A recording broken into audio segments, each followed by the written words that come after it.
I'm about to get off here. Nene, you Is dead it scary? You dead to me. You already said that to me. Yeah, you dead to me. I hope Yeah, you know. we already know. OMG. Now why would any mother say such to her own child in front of the whole world? The internet has absolutely gone crazy trying to figure that out. I mean, coming on live to tell your 13-year-old daughter that she's as good as you is definitely another level of savagery. But to this woman, whose TikTok name is ThatMuvaNiesha, or just Nisha, did it. I'm about to get off here. Nene, you Is dead it scary? to me. You dead to me. You already said that to me. Yeah, you dead to me. I hope Yeah, you know. we already know. So let's find out exactly what happened to have led to this. Enter Naomi, Nisha's teenage daughter, who steals from her mom, steals from her siblings, allegedly puts foreign substances in food meant for her family, pulls a knife on her mother. She immediately went to grab the biggest knife, the sharpest one too.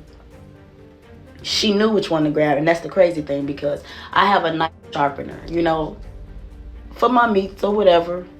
Tries to get her mom multiple times, knowingly puts members of her family who suffer from severe cat allergies at risk, runs away from home several times, and then goes online with her friends to publicly humiliate the very woman who raised her, while also confirming many of the things she's been accused of doing. Wait, turn it up. I can't hear this thing. Turn it all the way up. Oh my God! Let's see. Where's my camera? Girl, pipe down. It's just alive. Oh. Are you getting back up? Like, what the fuck's wrong with you? Oh my Okay, hold on. What's up with vlogging trailer park trash? What's up with that? Right, trailer park trash where? Hey, look at my daughter. Grown ass women arguing with little kids. Hey, you little bitch, shut up talking to me. Where you at? I can talk in my fucking mom, bitch. Remember who's fucking Hey, Nene. No, it's scary. right, your old dad. Hey, Nene, what's your story? What's your story? What's your story? So are you gonna show your fans how you pulled a gun on me and you didn't show the police? Oh my God. Are you sure? You wanna show them that? Is Are that you all you sure? can say? Are you sure? Hi, London. You so embarrassing. Yeah, all these things happen in this story, and they're just yet a tip of the iceberg. So get your popcorn ready, because this is definitely gonna be an interesting one. Okay, at first glance, Nisha appears to be the obvious villain here. After all, there's absolutely everything wrong with telling your 13-year-old daughter that she's you on a live stream. But then there isn't a standalone incident, nor did this story begin with the mother telling her daughter that she was on impulse. Also, whether Nisha handled this situation perfectly is a conversation worth having. However, the problem is that most people begin and end this conversation only from the perspective of what happened in that live stream. But before you go on to pick a side, you need to be sure that you've gotten a real understanding of the whole story right from the very beginning, and that's exactly what we'll be bringing to you in this video. So prior to May 13th, life couldn't have been rosier for Nisha and her family, at least from what we see on their socials. She's a 27-year-old mother who's juggling between being a nurse, a student, a content creator, and mothering 5 beautiful daughters, 2 of whom are autistic, yet she's winging it so well. Sometime this year, she gave Naomi's room a complete makeover, and she would later say it's become her baby's favorite place to be in the entire house and her safe space. Time for my oldest baby. Y'all, she says she want the clean aesthetic, okay? She want the white, she want the tan. So I'm doing my shit for this little one. Hello? Like, it just feels so good to be able to do this. But yep, this is what I got, y'all. 10 out of 10, I recommend. Fast forward to March, and Naomi gets a beautiful 13th birthday celebration that costs her mother almost $2,000. In fact, there's an entire folder on Nisha's profile that shows how the celebration went down. Nisha also tells her audience that Naomi gave her a card with a very warm and sweet message for Mother's Day in May. She gave me a matter of fact, let's read the card. You've been the best mom for 13 years, and I hope that never changes. P.S. Can we get Subway? Probably can't read that. But I got candles, I got cards, I got all type of shit. Handmade things from her. She just loved the fuck out of mama. And then I hear the Snapchat going off.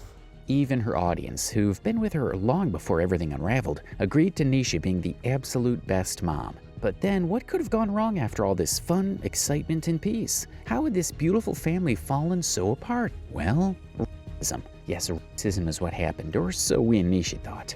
If you are a black parent considering moving to Wisconsin with your black beautiful babies, I need you to consider. I need you to do your research. Search on TikTok if you have to. All the horror stories of living in Wisconsin, being black in Wisconsin, all the do not move your children to Wisconsin.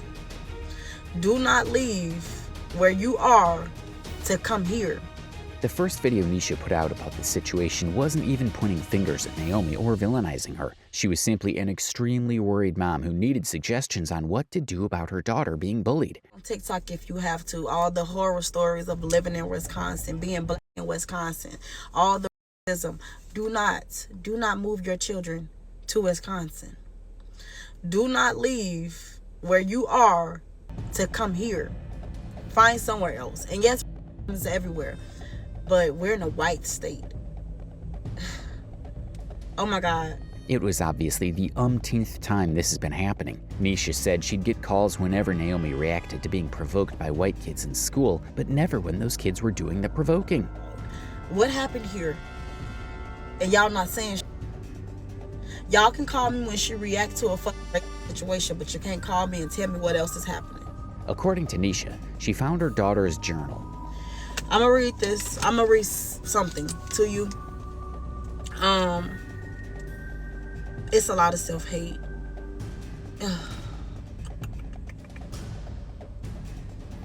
I hate my life. It isn't fair. I was born ugly and tall. I'm not even skinny enough. Every day I look at everyone's hideous face in disgust. I know I'm ugly, but so are they.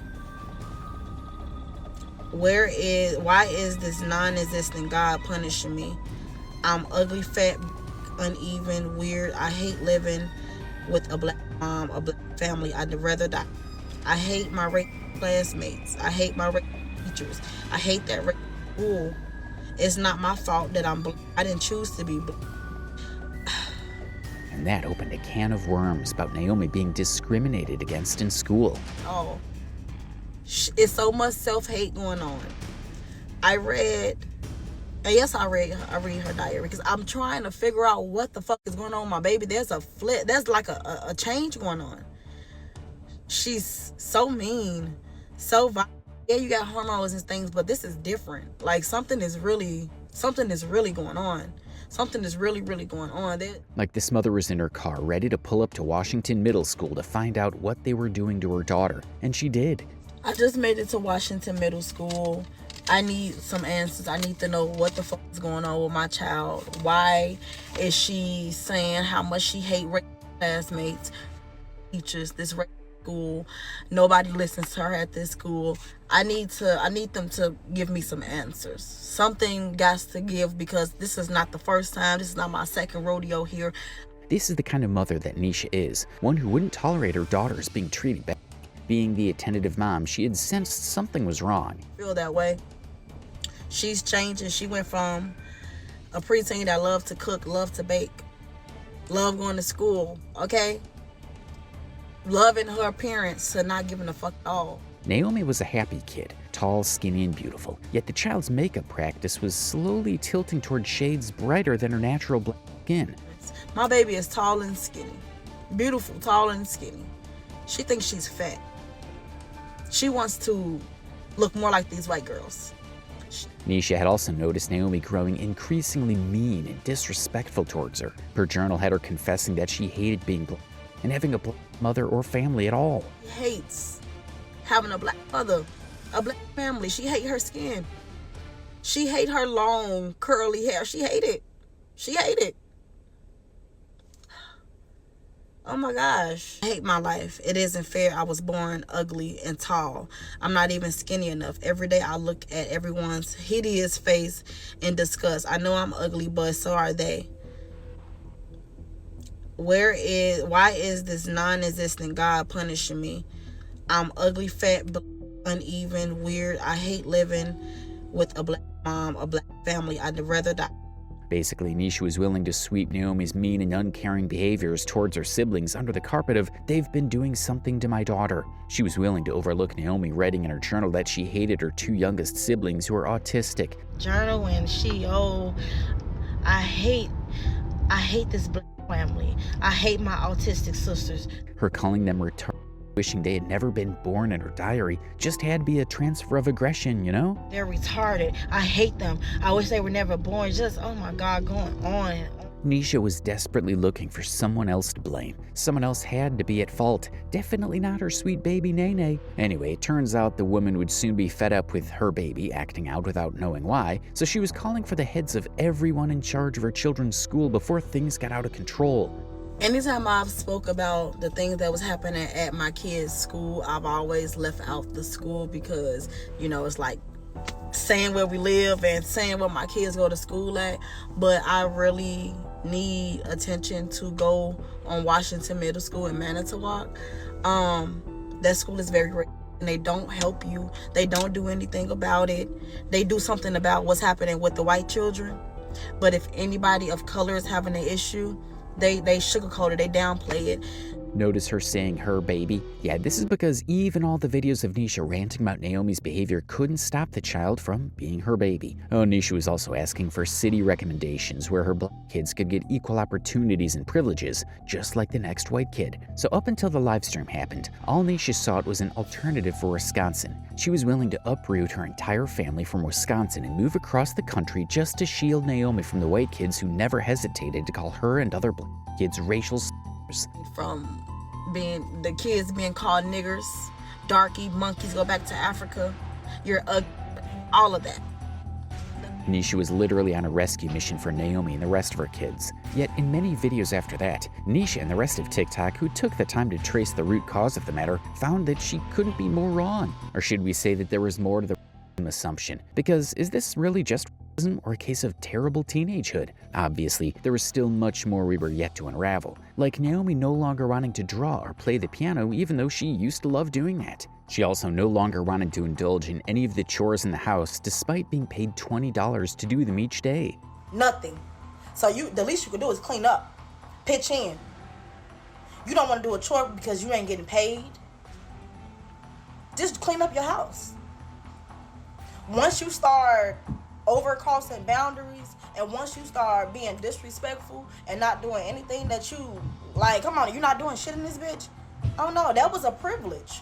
Every chore you did that day, it was $20. At the end of the fucking week, you could probably have $160. That was a privilege. I just had to clean up because I had to clean up and it was my home. Her happy-go-lucky child was slowly growing dark by the day. Plus, every attempt to talk her daughter out of these things had been met with a hostility that Nisha said she'd never experienced with Naomi before. Yet Nisha was sure that her child couldn't have been acting out of her own accord. Of course, it had to be the school. Well, color her surprised when she heard a Snapchat notification in her home and found that her daughter had been on Snapchat even though she had been warned against it. After I told you no, do y'all understand that I heard the Snapchat little notification going off? I said, I don't have Snap anymore. So that's not me. That's not neither one of my phones. It's coming out of her room. I say, let me see that phone. She hesitant to give me the phone. Not only that, Nisha had found a group chat her daughter was in with other kids her age, and for a second thought she'd stumbled onto a grown women's group chat. These girls are in there. I mean, you would think that these were grown fucking women showing. 13, 14, and 15-year-olds were showing off their bodies in thongs and piercings. Pictures off. I just got a new thong. Y'all, mind you, my baby 13 years old. Her friend group 13, 14. New thong. I got a belly piercing. My mama let me get a belly piercing. Look, y'all got my nose pierced. We should all get our nose pierced. And they were also pressuring her daughter into getting one so her nose could look better. Oh, and one of those kids sent a nude picture of a grown man to the chat. I keep going. And the little girl sends a picture. She sends us a picture of a grown, he looked like a grown man. Facial hair all. Junk out. A picture in a group of 13-year-olds. And you don't think that's crazy? By the way, can we have a look at the kid whose nose needs to look better with a piercing? I'm passing the phone to the birthday girl. Today is my birthday and I'm 13. Have a look at this child, guys, and see if you can point out what isn't perfect about her. Naomi is beautiful in every way possible, yet other kids successfully stripped her of every sense of security, and obviously only her mother could see and point it out. Sadly, though, all of that fell on deaf ears as Naomi pulled up to the house with a nose piercing one day without her mother's permission. The only thing I can say about my daughter in those messages, she was like, this is a bit much. This is a bit much, you know? But she said, I do want my nose piercing. I'm going to see if I can get it. You knew that you couldn't get it, but you still did it. You did it on your own. Your fucking nose might fall off. You did it on your own with Lord knows what. And Nisha was livid, as every mother would have been. At first, she thought the piercing was fake and had tried touching it, but Naomi aggressively shoved her arm and hit her aggressively. I noticed that she had a piercing, and I said, what the fuck? Is that a nose piercing? She said, yeah. I said, take that shit out. She said, no. So I'm about to pull that your nose, because is that real? Or is it just sticked on, you know? In fact, it was real. But when I went to touch her nose, she pushed my arm, like real aggressive. And the rest was history. Don't fucking touch me.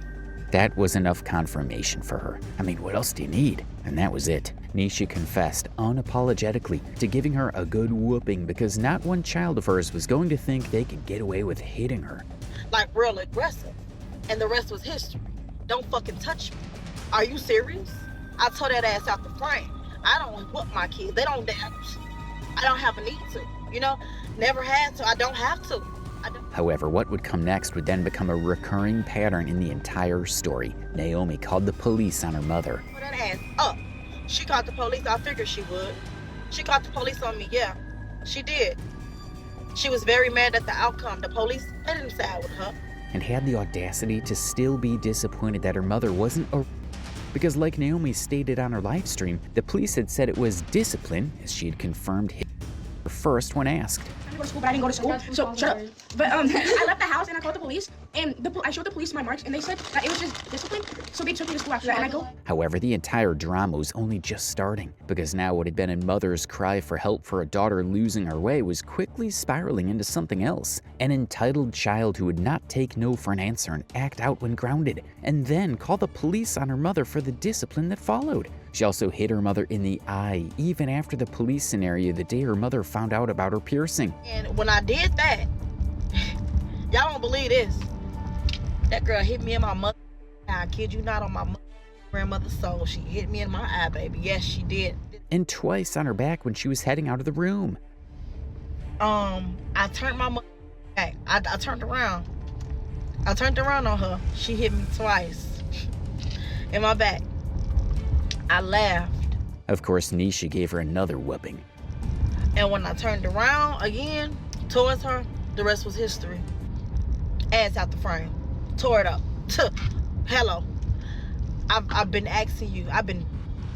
And again, Naomi called the police on her mother. Whatever your take on the physical discipline of a child doesn't matter now. What does is that Naomi was slowly building a pattern of being deliberately disrespectful to her mother and stepfather. And back to Naomi's erratic behavior, being grounded doesn't change a thing. Her gadgets being confiscated doesn't also make things better. Instead, Naomi stayed antagonizing her mother verbally, using her mother's life stories against her, and making comments about how Nisha didn't have a good mother like she is to her children.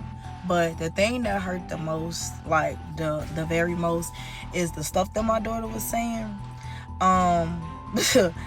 Every single thing was thrown at me and was thrown at my husband, and it was so sad to hear. And it was like, you know, no matter how much you think they understand, they really don't, because if she did understand what I was saying, she wouldn't have said this. So she was very upset. Of course she was upset, and things did not go her way. Okay, cool, right? But she proceeded to say, that's why you didn't have the mother that you are today.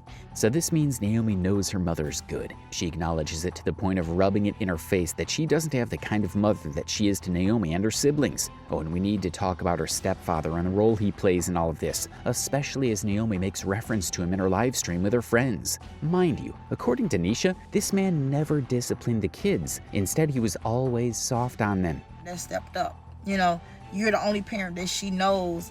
For a long time, he was letting her say whatever, do whatever, letting her get away with everything. And I told him, you cannot be like that just because they're girls and just because she went through what she went through. When it comes to like the discipline thing, I will handle that. But like, you're the parent too, so you can't let her walk over you. You letting the child walk over you. And it got to this point Also, because she didn't want a situation where the older kids would feel like he's only being mean to them because he isn't their dad. Yet Naomi tells the story of him throwing her across the room. However, she didn't say why this happened. Well, I'll tell you why. It happened that some other time, Naomi hit her mother and of course got whooped. My daughter hit me, right? She got her butt whooped. She didn't like that. Why didn't she like that? She feel like she is too old for a whooping. And mama ain't never had to tear her up. I never had to tear her little ass up like that. Never. So she fucked around and she found out quick. The child wasn't having that though, so she picked up the biggest knife in the house to attack her mother, right in the presence of the younger children, mind you. And that's the truth. She immediately went to grab the biggest knife. The biggest. The sharpest one too. She knew which one to grab, and that's the crazy thing because I have a sharpener, you know, for my meats or whatever. Her stepfather, who was never mentioned up until now, in all of these dramas had to do something, damning the possibility that he, Nisha, the other kids, or heck even Naomi could have been injured. He disarmed her and in the process flung her across the room, onto the comfiest couch in the house. Grabbed the baby. She and the baby, but y'all know I call all my babies babies. Grabbed her, knocked the out of her hand, right? And then threw her on the comfortable ass couch. A couch. I paid $2,300 for that couch. That couch is comfortable as a mother. But of course, Naomi conveniently missed that in her story time. She also did mention that she called her stepfather the op to her friend after that incident. And then I guess when she came back, she brought a friend with her. And, you know, she was calling Dev the op. Obviously, that's a slang term for someone who oppresses her. And after adding bleach to the family's ice cream and her autistic siblings' pancakes, she approached her stepfather in his car and apologized with a big smile for trying to kill him. But she walked up to his car with a big ass smile and just, I'm sorry that I tried to you. Smiling. And now he's upset. He's confused. He's trying to figure out like, okay, well, I don't know if she for real. I don't know if she's just trolling because she's smiling, you know? But he's still trying to be patient.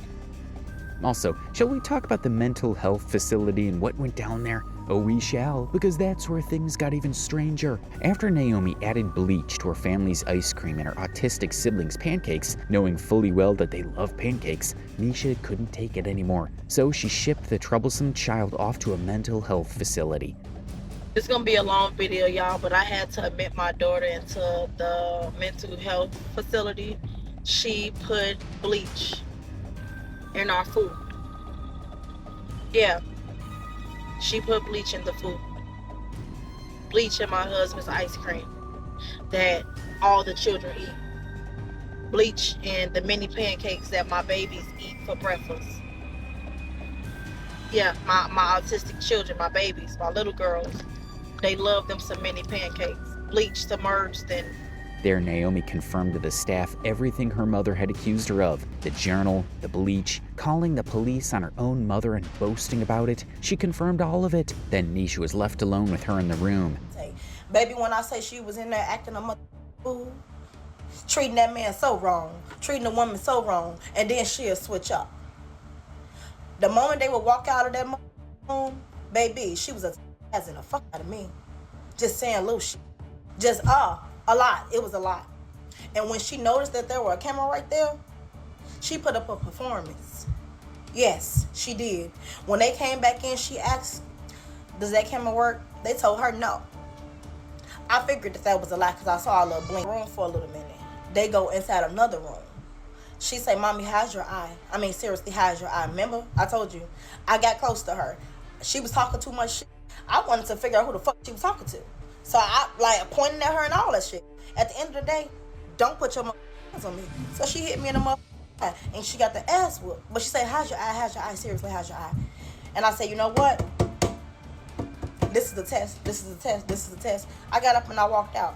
I went into the other room. I said, no what? I'm going to find these people. I find the people. They looking at the camera. They see, I heard and I saw. I heard and I saw. I said, y'all see what I'm talking about now? And just like that, the antagonizing started again. The insults came back. The hostility came back. Everything Niesha had been describing online was happening right there in front of her. And then again, Naomi suddenly switched. Just like that. Calm, sweet, asking her mother about the eye she had hit. But there was a camera in that room. One of the staff had initially told Naomi wasn't recording when she asked. However, it was. And according to Niesha, when Naomi was confronted about what the camera had captured, she denied everything. So we all go back in the room. They say something about it. She said, I don't know what you're talking about. Denying it. Lying in their face. Just lying. Lying, just lying. I said, I can't do this. And I left. As I'm leaving, I signed what I had to sign. And he's like, you're not going to say nothing? I said, I'm not. She said, wait, my mama not going to say anything to me? She not? Oh, you thought this was a joke. I talked to them today. From the behavior in the room to the journal, the bleach, the police calls she had previously admitted to, gone. All of it suddenly a lie. They put her on an antidepressant. They saying that she's completely denying anything that happened. Everything that they saw in the journal, she's denying. That she's denying everything. She's not suicidal. She's not homicidal. She didn't put bleach in there. She didn't do anything. She didn't tell her room. She didn't hit her mom. She didn't call the police. She didn't do nothing. She didn't do anything. Nothing. She didn't antagonize me. They didn't see her on those cameras doing that. They didn't hear her. They didn't nothing. And then they say, well, the first day you were here, you spoke with a few different people, and you said the reason you put the bleach in is just to scare people. You thought your hamster was gone. You thought they took everything from you. I did. Not a thought. I took everything. You were upset that the police didn't take your mom to jail. Like, so you're saying that you confessed all of this stuff now, and now you're denying everything? Come on, baby. Some kids just be lying. She's in there lying. Yes, she's in there trying to get them people against each other. The first nurse she had and the second nurse today, trying to get them against each other. So were her prior confessions dreamed up then? Only Naomi can tell us that. Also, after she returned from the facility, Naomi would act out and then stylishly hint at the pills causing her to act impulsively. Now, with all that being said, my daughter is back home, and it's a little frustrating because they say, well, she suffered from depression. Okay, I understand that. I figured that, right? I figured that. But I also feel like she's bipolar because it's on and off. One minute she nice and this, and then next minute she's back. But she's like, my medicine is making me do impulsive things. Pills that she wouldn't even take, by the way. No, and come to think of it, why would a child who knew how hard her mother was working threaten her with an internet story time? Well, it's obviously because she knows the internet doesn't think when the supposed victim looks the part of, well, the supposed victim. That's why. Yes, you're tempted to say she's just a child and children lie. Well, that's even more reason she needs to be parented properly. And to paint this whole situation as a bad mother, good child story is to deliberately egg that girl on towards her own destruction. Anyway, there's also the childhood trauma angle about Naomi being abused by her birth father. But we're digressing a bit from the real issue here. One's abuse isn't an excuse to consistently act out, and it's Niesha's duty as Naomi's mom to teach her how to act independently of her trauma. Now, is Niesha wrong for putting her family's business on the internet? Yes, especially as you could never fill all the gaps in your audience's mind. Has she made the wrong moves in addressing Naomi's behaviors? Yes. But then, is she wrong for teaching her kids that actions have consequences? Absolutely not. And a few commenters have pointed this out. Plus, how about the constant antagonizing of her own mother? Obviously, this girl knew exactly where to aim when it came to her mother. I mean, imagine sharing your life stories with your children as lessons and proof that things could be different, only for your child to take those stories and turn them into ammunition when they want to spite you. According to Niesha, whenever Naomi wanted to hurt her, the child would remind her of how terrible her own mother was. But the thing that hurt the most, like the very most, is the stuff that my daughter was saying. Every single thing was thrown at me and was thrown at my husband, and it was so sad to hear. And it was like, no matter how much you think they understand, they really don't, because if she did understand what I was saying, she wouldn't have said this. So she was very upset. Of course she was upset, and things did not go her way. Okay, cool, right? But she proceeded to say That's why you didn't have the mother that you are today. She would also bring up Nisha's father and his time in prison. She would reach into the most tender parts of her mother's history and use them to wound her. You were missing that void. You were just so sad. You didn't have your dad. Your dad was always locked up. She was going in. She was going in. That shit hurt because you just don't understand. That is not a child randomly acting out, but one who has studied the person in front of her and learned exactly where to press. And here's one place the internet's also getting it wrong, because a child who'd point out how fat her mother was despite knowing she had struggled to lose 20 pounds shouldn't be enabled. She's saying little shit. Just I've never saw this side of her. Never. Saying little shit. As an old, you always complain about your weight. You say you lost 20 pounds. You're still fat. And honestly, there was still more to all of this. Naomi would lie to the police and the mental health facility staff about her mom starving, beating, and trying to kill her.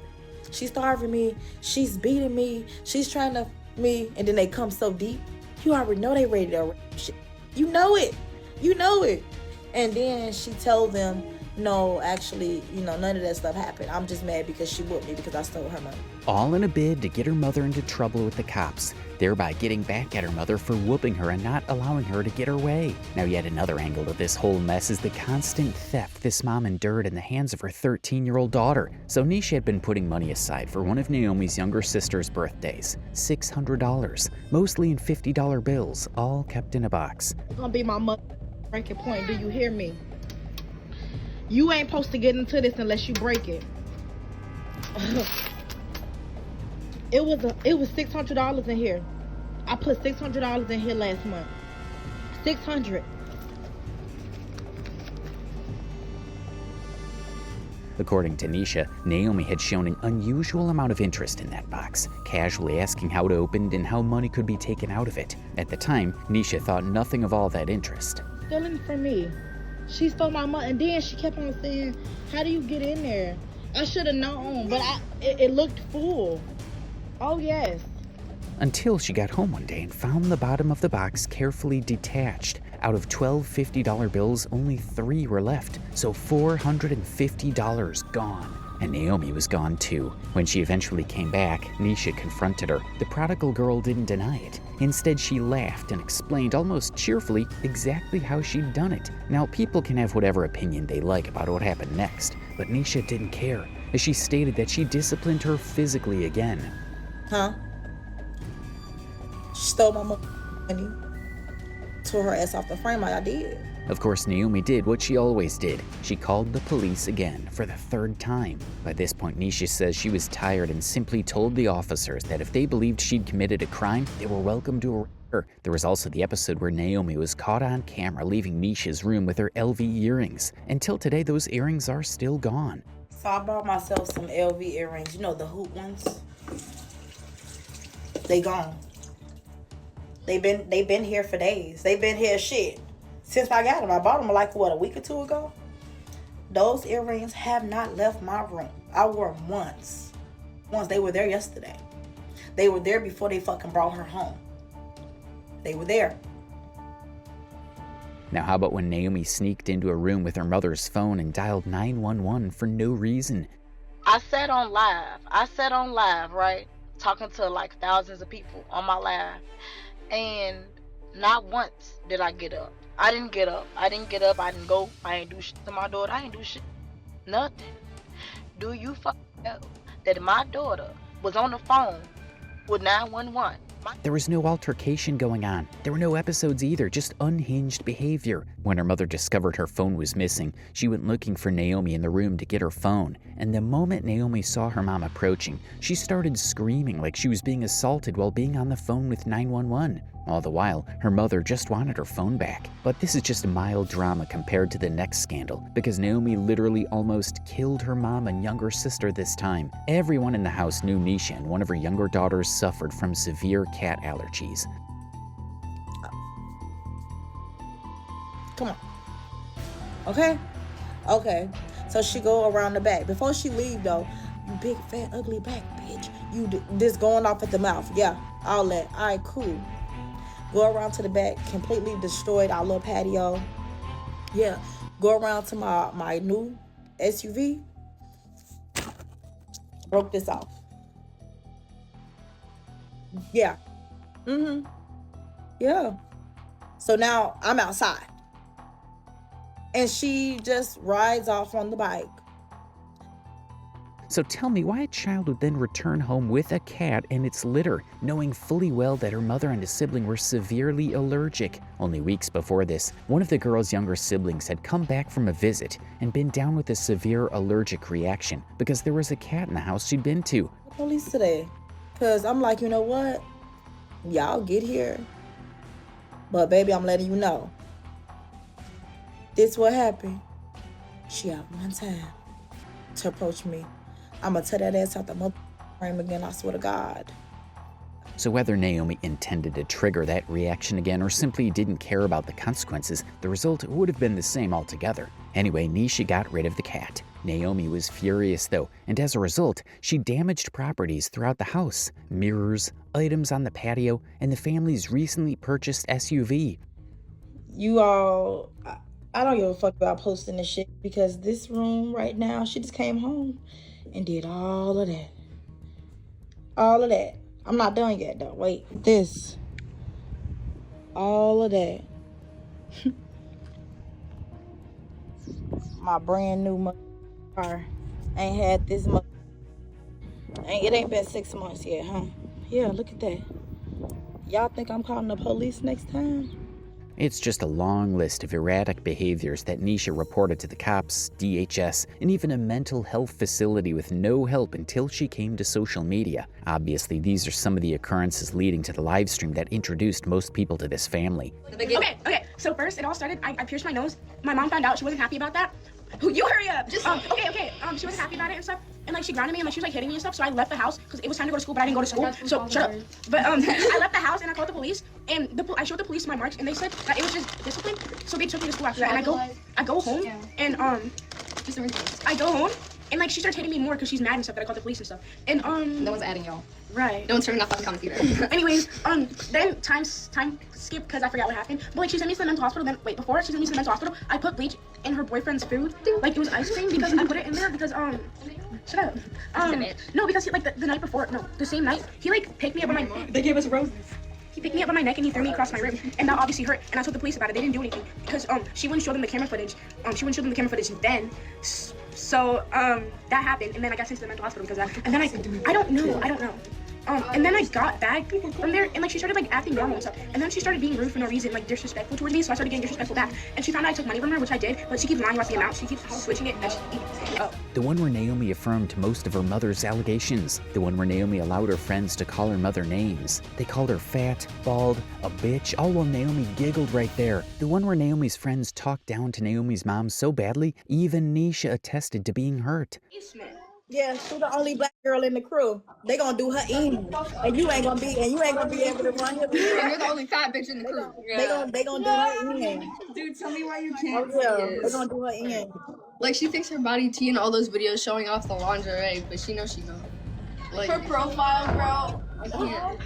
Like what is baddie? I'm sorry. Oh yeah, my feelings are definitely That's my daughter. Yeah, they hurt. Oh yeah, they hurt. I don't care if they hurt or not. Yeah, for sure. Hey, I'm not even talking to you. I don't give no fuck. Like, how do you allow your friends to get away with being disrespectful to your own mom? Since when was it okay for 13-year-olds to call an older woman a bitch? And of course, not for once was it recorded that Nisha ever told her first child she was to her before all this happened. Naomi may have been whooped, grounded, disciplined, and even at some point told to leave home after being destructive. But it wasn't until the end of that live stream before Nisha said that to her. Obviously, Nisha was tired and frustrated. And even then, probably after thinking it through, she still came back, apologized, and took back what she said, asking for Naomi to come back home. No, I'm pretty sure you feel like that. And I'm really sorry. I am sorry. I really am sorry. I'm really sorry that you feel that, this is all content. No amount of money, okay, will ever make me do some shit like this for some content. Baby, I got 5 kids, not 4. Where you at? Come on, please. Please, come on, you know. Yet the internet ignored the entire progression of the situation and chose to pile up on a mother whose only wrong was wanting the best for her child and making a few mistakes while at it. By the time Naomi's story time with her friends went live, the internet had already split itself into two camps, and both of them were absolutely certain they were right. One side decided that Niesha deserved the vitriol and insults that they were hurling at her for telling her daughter's essay story on the internet. Of course, Niesha admitted to making a mistake by coming online with her daughter's story. Continue to go on and on. Nothing was okay. I'm grown and I can take accountability. Coming on the internet, not okay. Even if it was just a vent, not okay. Sharing her story, not okay. She should have shared her own story when she was ready. She should have been able to tell her own story. I'm holding myself accountable for that. I am, for sure. You know, I don't know. I don't get it. But yeah, I know she don't want to come home because at the end of the day, when she do come home, we're gonna have that hard conversation. But there was more to that story that was beyond Niesha and Naomi. Yes, Naomi had been sexually abused by her birth father when she was 5. Hey y'all, so I want to address something real quick. It is so easier said than done. Trust me when I say this. Some that don't know, you're new here, I'm Niesha. Okay, 5 years ago, I walked in the house on my ex-SANR 5-year-old. My daughter will be 11 next month. When I say that's the most traumatic thing that you can ever in your life experience, walk in on just being a mother, walking in on some shit that you done been through your goddamn self. But this same man had groomed Niesha from when she was 10. Niesha had only been able to escape his claws when she caught him with Naomi. She had multiple times, and it had been a miracle that he'd lasted long enough to get to the hospital and ultimately jail. But her coming to the internet with it wasn't unhinged or for clout. This had been let out on probation, and she wanted to spread awareness that he was dangerous to society. Regardless of what I was trying to do, yes, I wanted the world to know that that man was is a pedophile. I didn't think he was looking at no time.